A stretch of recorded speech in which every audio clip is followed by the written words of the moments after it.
बिस्मिल्लाहिर्रहमानिर्रहीम। अस्सलामुअलैकुम। उम्मीद करता हूँ आप सब ठीक होंगे। कराची पीपल्स पार्टी का मजबूत गढ़ समझे जाने वाले इलाके लियारी में चेयरमैन PPP बिलावल भुट्टो जरदारी के काफिले पर मुश्तइल अफराद ने पथराव कर दिया और डंडों से इनके काफिले में शामिल मुतअद्दिद गाड़ियों के शीशे तोड़ दिए।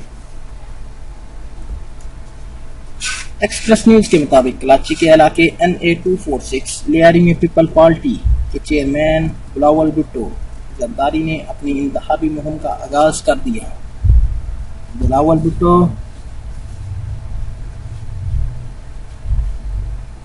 खताब के लिए लियारी के दौरे पर पहुंचे तो जूना मस्जिद के मकाम पर सैकड़ों मुश्किल अफराद सड़कों पर निकल आए और काफिले को आगे जाने से रोक दिया।